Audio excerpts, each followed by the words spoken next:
The metallic clang echoed through the humid jungle as Corporal Daniel Hayes struck the side of the captured tank with the butt of his rifle. The sound was wrong, thin, hollow, almost tinny. Around him, his squad of United States Marines stood in a loose semicircle, staring at the strange vehicle they had just encountered on the volcanic soil of the Pacific island. Sweat dripped from beneath their helmets, mixing with volcanic ash and the ever-present moisture that clung to everything in this cursed theater of war.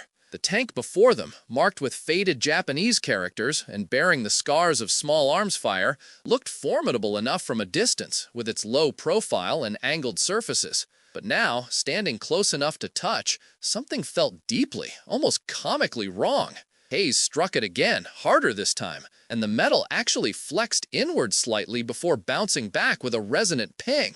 One of the younger Marines, a replacement fresh from stateside training named Private Tommy Chen, let out a nervous laugh. That sound, that unmistakable sound of thin sheet metal, was identical to what they had heard back home when tapping on cheap warehouse siding or the body of a civilian automobile. This was supposed to be armor plating. This was supposed to protect human beings from bullets, shrapnel, and the hell of modern warfare. Instead, it felt like someone had wrapped a lunchbox around an engine and called it a weapon of war. The disbelief rippled through the squad like a physical wave.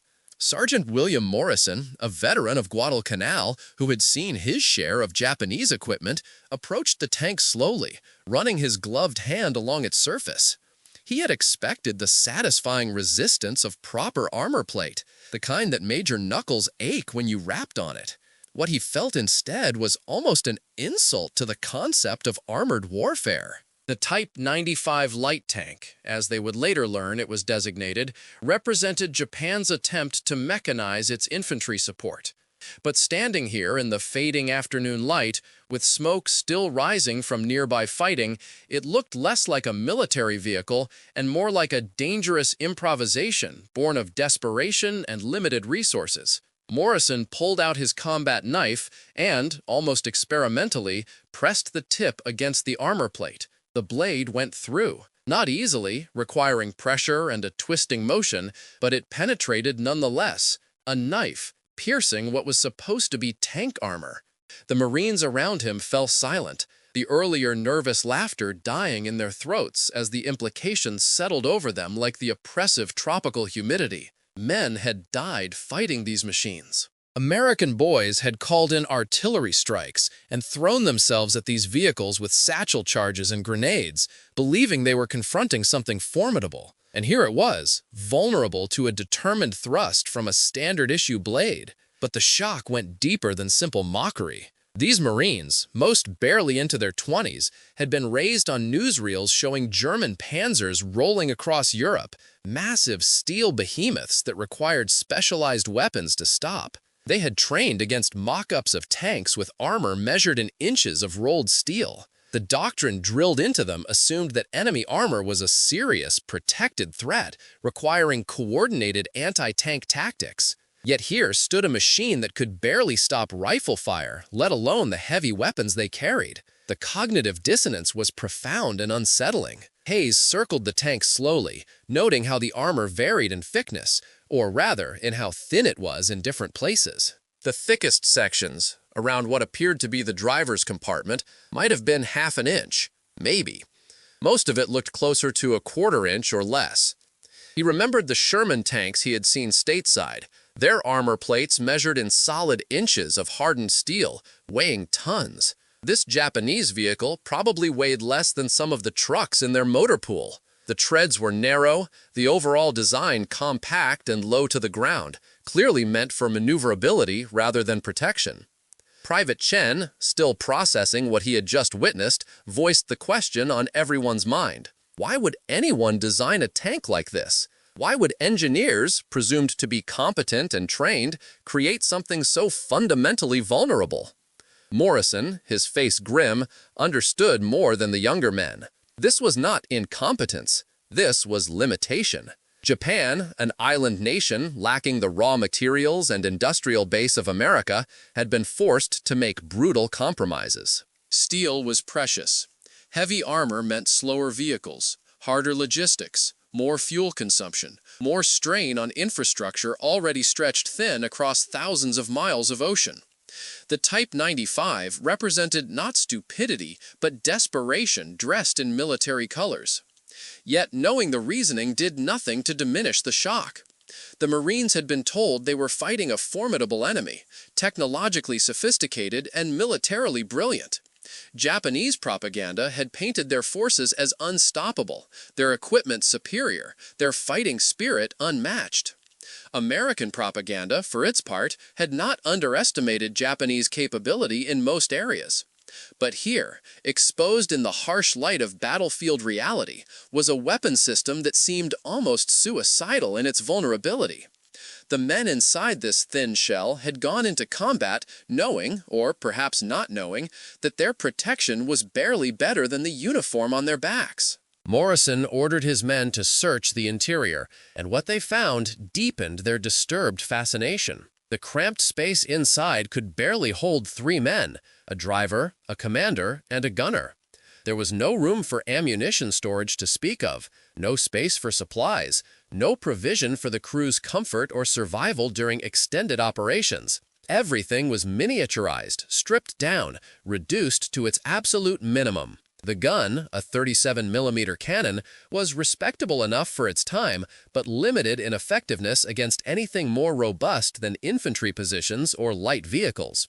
The ammunition they found suggested that this tank was never meant to fight other tanks. It was designed to support infantry, crush machine gun nests, and terrorize soldiers who lacked anti-tank weapons. Hayes pulled out a battered notebook from inside the tank, its pages water-damaged but still partially legible. Through a translator later, they would learn these were the notes of the tank's commander, a young officer barely older than Chen, documenting mechanical problems, fuel shortages, and the constant fear of American aircraft. The final entry, written in a shaking hand, described hearing the roar of Marine artillery and the realization that their thin armor would not save them. The crew had abandoned the vehicle and fled into the jungle, leaving behind this silent testimony to their desperation. The squad spent nearly an hour examining the tank, photographing it, measuring its dimensions, testing its mobility.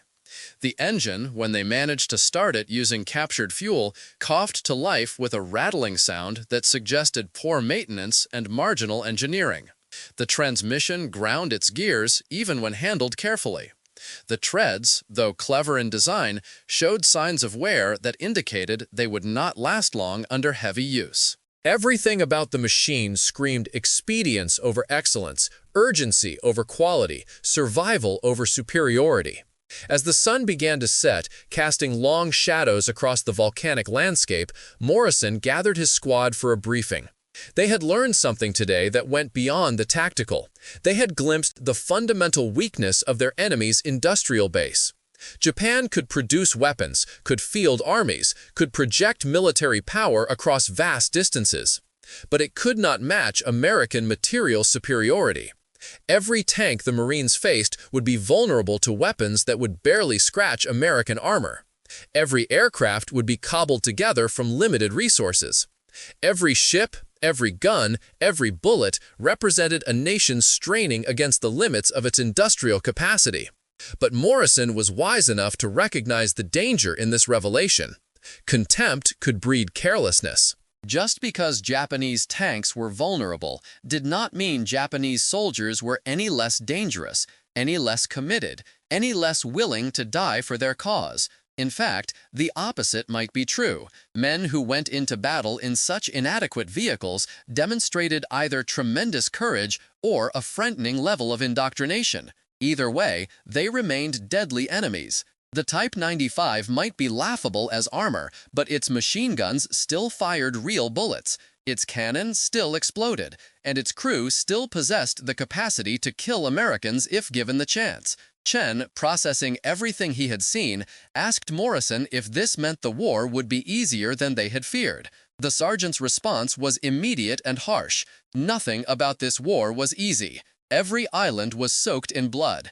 Every jungle concealed enemies willing to fight until death. Every cave system hid soldiers who preferred suicide to surrender. The weakness of Japanese armor meant American tanks would dominate. But it did not mean the infantry would suffer any less, bleed any less, die any less frequently.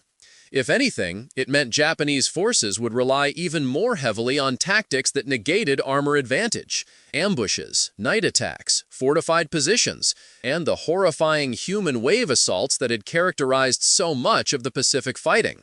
As darkness fell and the squad prepared to move out, Hayes took one last look at the Type 95. In the dimming light, its angles and proportions almost looked menacing again, capable of inspiring the fear that armor should command. But he knew the truth now. This was sheet metal and desperation, not steel and strength. He wondered how many Japanese tank crews had died in vehicles just like this one. How many had felt that awful moment when they realized their protection was an illusion, that the armor around them might as well have been paper for all the good it would do against determined firepower. The Marines moved out, leaving the tank behind as a curiosity for intelligence officers to examine later. But the image stayed with them.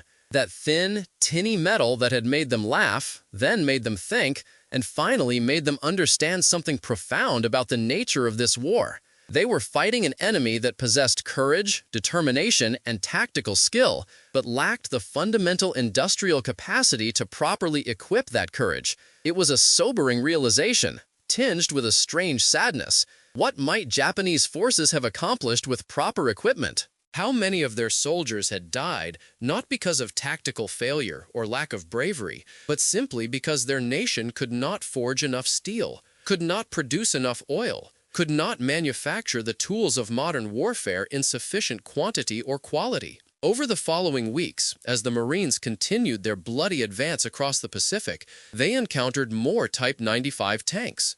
Each time, the reaction was similar. Initial wariness, followed by shocked recognition of the armor's inadequacy. Intelligence reports confirmed what battlefield experience demonstrated. Japanese light tanks were vulnerable to almost everything in the American arsenal. Heavy machine guns could penetrate them. Bazookas turned them into coffins. Artillery strikes obliterated them. Even Molotov cocktails, the desperate weapon of partisans and resistance fighters, could disable them through the thin armor. But the intelligence reports also contained a warning that Morrison had already intuited. Tankas were adapting. Knowing their armor was inadequate, they employed hit-and-run tactics, using terrain and vegetation for concealment, striking from unexpected angles, then withdrawing before American forces could bring superior firepower to bear. They fought at night when American technological advantages diminished. They dug their tanks into prepared positions, using them as pillboxes rather than mobile weapons. And they integrated their armor closely with infantry, creating combined arms teams that maximized the tank's firepower while minimizing its exposure. The story of the Type 95 became something whispered among American forces, a tale that inspired both confidence and caution. Yes, Japanese armor was vulnerable. Yes, American material superiority was overwhelming. But the enemy's awareness of their own limitations made them tactically flexible and dangerously creative. They would not line up their inferior tanks for a fair fight. They would ambush, infiltrate, surprise, and when all else failed, drive their thin-skinned vehicles directly into American positions in suicide attacks that prioritized killing the enemy over surviving the encounter. Hayes, in a letter home written weeks after that first encounter, tried to explain what he had felt standing beside that vulnerable tank. He wrote about the initial laughter, the contempt for equipment that seemed absurdly inadequate. But then he wrote about the deeper feeling, a kind of respect for the men who had gone to war in such machines, and a renewed understanding of just how vast the gulf was between American industrial might and Japanese resource scarcity. He wrote about how the thin armor had become a symbol in his mind, representing everything about this war: the suffering, the waste, the desperate courage of soldiers on both sides, and the grinding, inevitable victory of logistics and production over willpower alone. The examination of captured Japanese equipment continued throughout the war, and the Type 95 became a case study in military analysis. Engineers measured its armor precisely, finding it averaged between 6 and 12 millimeters in thickness. barely adequate to stop small arms fire, useless against any dedicated anti-tank weapon. They studied its engine, finding it underpowered and prone to overheating. They examined its gun, recognizing it as capable but limited. Every measurement, every test, every analysis confirmed the same conclusion. This was a weapon system designed and built by a nation that could not afford better, pressed into service because something was better than nothing, even if that something was fatally flawed. American tank crews who later faced Type 95s in combat reported a strange mixture of emotions. There was relief. Their Sherman tanks, for all their own vulnerabilities against German armor, were practically invincible against Japanese light tanks. There was contempt. It hardly seemed sporting to engage such inferior vehicles. But there was also unease, because destroying a Type 95 meant killing the crew inside, and everyone knew those crews had no real chance once combat was joined. It was less a battle than an execution, though one that enemy tankers often chose to make as costly as possible for their opponents. The legacy of that first encounter, with Marines laughing at sheet metal armor, rippled through military thinking long after the war ended. It became a cautionary tale about the importance of industrial capacity in modern warfare. It demonstrated that courage and tactical skill, while vital, could not overcome fundamental material disadvantages. It showed that even a technologically sophisticated military could be hamstrung by resource limitations. And it proved that contempt for enemy equipment, while sometimes justified, must never extend to contempt for enemy soldiers, because underestimating human determination and adaptability led to casualties regardless of who possessed superior armor. Decades later, military historians would analyze the Type 95 as an example of doctrinal desperation. Japan's military planners had known their tanks were inadequate by Western standards, but they had also known that infantry without armored support was even more vulnerable, especially against an enemy that possessed both air superiority and massive artillery. So they built what they could with what they had, and they sent their tankers out to fight in mobile coffins, hoping that speed, surprise, and fighting spirit could compensate for the absence of proper protection. Sometimes it worked. More often, it did not. But the attempt itself revealed something about the nature of war, that nations will commit their soldiers to battle with whatever tools are available, adequate or not. The Marines who laughed that day at the thin armor, who mocked the sheet metal protection, eventually came to a more complex understanding. Yes, the Type 95 was inadequate. Yes, Japanese armor was inferior. Yes, American industrial superiority made victory in any sustained conflict. But none of that diminished the reality of combat, the fear before battle, the pain of wounds, or the grief of loss. Japanese tankers in their vulnerable machines still killed American soldiers. They still fought with determination. They still died believing in their cause. The thin armor made them easier to destroy, but no less dangerous while they lived. Morrison, who survived the war and lived to old age, often told the story of that first captured Type 95. He would describe the sound of sheet metal flexing under his knife, the shock of piercing tank armor with a blade. But he always ended the story the same way, by reminding listeners that the men inside that tank had been just as scared, just as desperate, just as human as the Marines who faced them. The armor might have been laughable, but the war was not. The equipment might have been inadequate, but the cost in lives was very real. And the lesson, burned into his memory by years of combat, was that material superiority must be matched by tactical excellence and respect for the enemy, or advantage could turn to overconfidence and overconfidence to casualties. The technical specifications told only part of the story. The Type 95 measured just over 14 feet in length and weighed approximately 7.5 tons, making it lighter than many modern automobiles.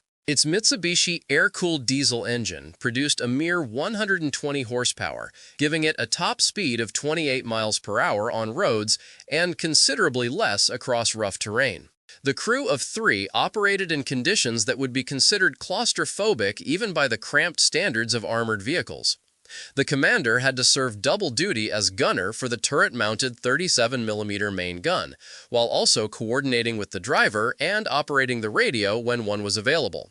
The armor protection ranged from 6mm at its thinnest points to a maximum of 12mm at the frontal plates, measurements that seem almost absurd when compared to contemporary Allied and German armor. For context, a standard American .30 caliber rifle round could penetrate 6mm of steel at combat ranges. The .50 caliber heavy machine guns that equipped American forces could punch through even the thickest sections of Type 95 armor with ease. This meant that the tank offered its crew protection primarily against small arms fire and shrapnel, but remained vulnerable to virtually every weapon specifically designed for anti-armor purposes. Japanese doctrine had envisioned the Type 95 operating in a specific tactical context that might have made its limitations less glaring. It was designed for infantry support in China, where the opposition consisted primarily of poorly equipped Chinese forces lacking modern anti-tank weapons. In that environment, against troops armed with rifles and machine guns, the Type 95's thin armor was adequate. Its small size allowed it to navigate the narrow roads and bridges of rural China. Its light weight meant it could cross structures that would collapse under heavier vehicles. And its modest fuel consumption was a critical advantage for an army operating at the end of extremely long supply lines. But the Pacific War changed everything. Suddenly, Japanese armor found itself facing an enemy with virtually unlimited industrial resources, sophisticated anti-tank weapons, air superiority, and a logistics network that could sustain operations across thousands of miles of ocean. The tactical context for which the Type 95 had been designed simply did not exist in the island-hopping campaign. Instead of supporting infantry advances across Chinese plains, these tanks were fighting defensive actions on volcanic islands against an enemy that could call down naval gunfire and airstrikes at will. The inadequacy of their armor, tolerable in one context, became fatal in another. The Marines examining that first captured Type 95 could not have known all these details immediately, but they sensed the fundamental truth. This was a weapon designed for a different war, pressed into service in circumstances for which it was hopelessly outmatched. The sheet metal armor that provoked their initial laughter was the physical manifestation of strategic miscalculation, resource scarcity, and the terrible momentum of war that forced nations to commit soldiers to battle with whatever equipment existed, regardless of its adequacy for the mission at hand. Chen, the young private who had laughed first, found himself unable to shake the image of that penetrated armor. In the weeks that followed, as his squad fought their way across the island, he carried with him a small piece of the tank's armor plate that he had pried loose.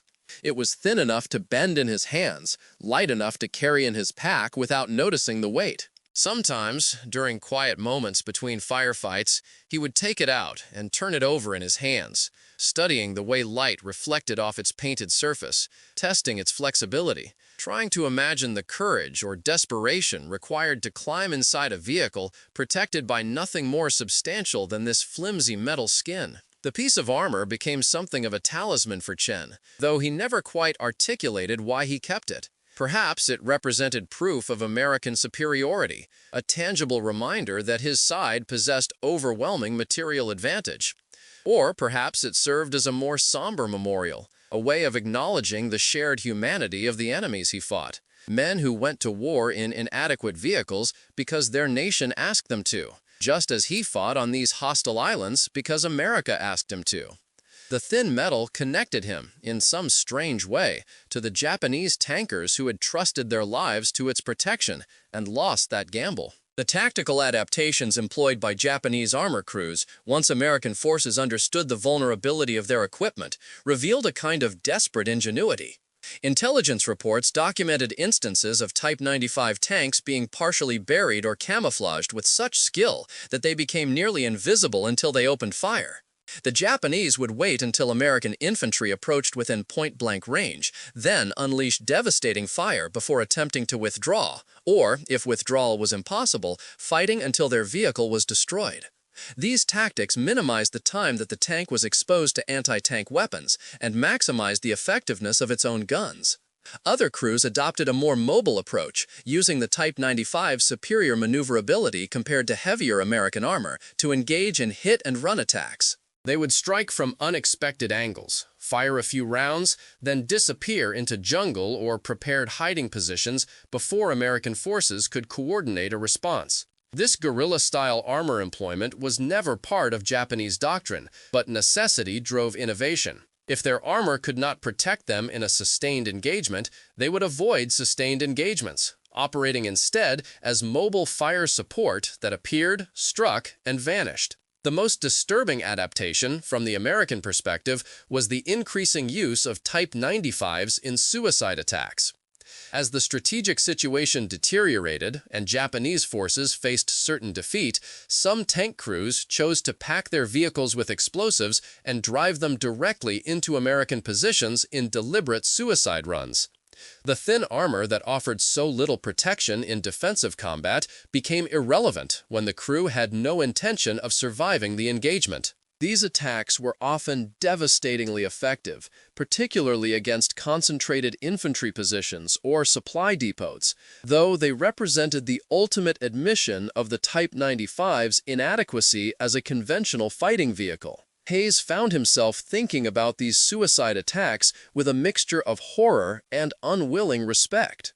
It took a particular kind of commitment to drive a vehicle toward certain death, to voluntarily sacrifice oneself in the service of a military objective.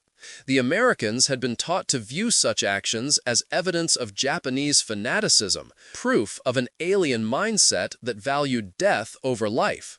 But having seen the inadequacy of Japanese equipment firsthand, Hayes wondered if there was another element at play. Perhaps some of these crews simply recognized that they were dead men anyway, that climbing into a Type 95 against well-equipped American forces was already a form of suicide, and that the only question was whether their deaths would accomplish anything meaningful. It was a grim calculus, one that made the thin armor seem less laughable and more tragic. The strategic implications of Japanese armor inadequacy extended beyond individual tactical engagements. American planners recognized that they faced an enemy whose armored forces could be effectively countered by weapons and tactics that would be insufficient against German armor in Europe. This allowed for different resource allocation and training priorities in the Pacific theater.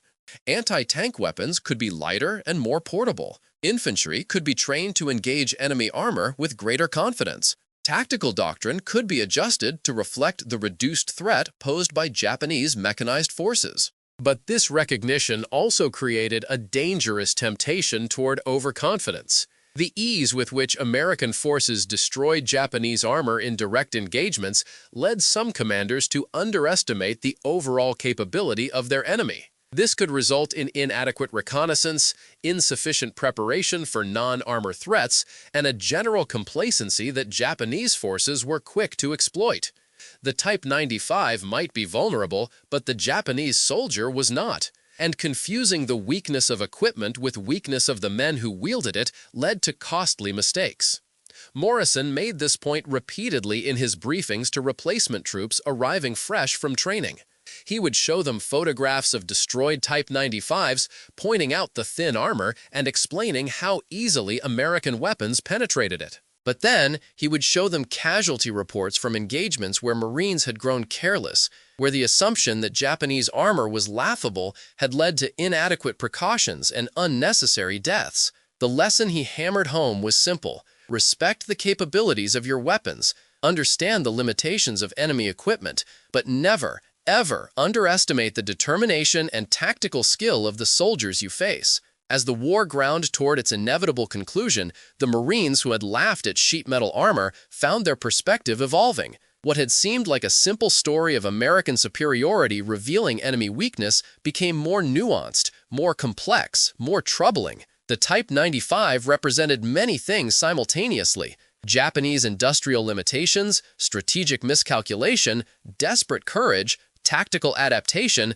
and the brutal reality that modern warfare's outcome was determined as much in factories and shipyards as on battlefields. The tank was a weapon, but it was also a symbol of the gap between the industrial capacities of the combatant nations, of the human cost of that gap, and of the complex mixture of contempt and respect that characterized the American view of their Pacific enemy. If this story stayed with you, perhaps it is because it reveals something fundamental about how we understand conflict, courage, and the machinery of war. The Marines who encountered that first Type 95 experienced a revelation that went beyond simple tactical intelligence. They glimpsed the face of desperation, the reality of resource scarcity, and the uncomfortable truth that brave men fight and die in inadequate equipment because their nations ask them to. The laughter that greeted the discovery of sheet metal armor was real, but it was only the beginning of a deeper, more complicated understanding.